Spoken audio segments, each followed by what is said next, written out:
شماره 2. درس شماره 1 رو یادته؟ خیلی خوب تمرین کردی اجرای کشش و سکوت سیاه رو. تو درس شماره 2 میخوایم یک موضوع جدید رو یاد بگیریم، یعنی اجرای کشش چنگ.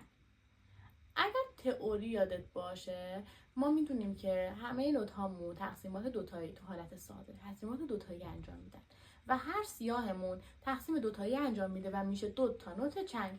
یعنی چی؟ یعنی توی مدت زمان یک سیاه من میتونم 2 تا نوت چنگ اجرا بکنم. درسته؟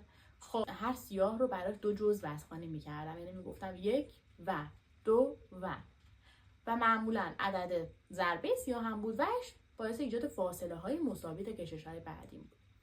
توی کشش های چنگ، برای اجرای کشش های چنگ من گاهی اوقات ممکنه اون ورم ضربه داشته باشه، گاهی سکوته ها. این حالا اشتباه نشه، تو درس بعدی بهت میگم.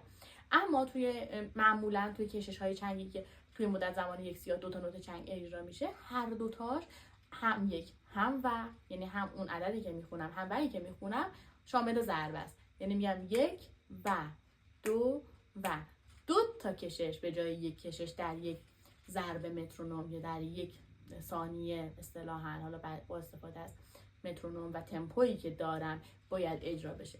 پس توی مدت زمان یک سیاه 2 تا نوت چنگ بعد اجرا بکنم. بریم سراغ مترونوم، کاری که قراره توی هر درس انجام بدیم.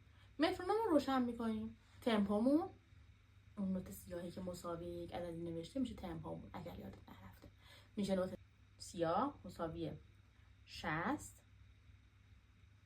و کسر میزانمون 2/4. 2 تا نوت سیاه یا معادل آن در هر میزان و 2 1 و 2. بریم با هم اجراش بکنیم. 1 و 2 1 و 2 و 2 1 و 2 و 1 و 2 1 و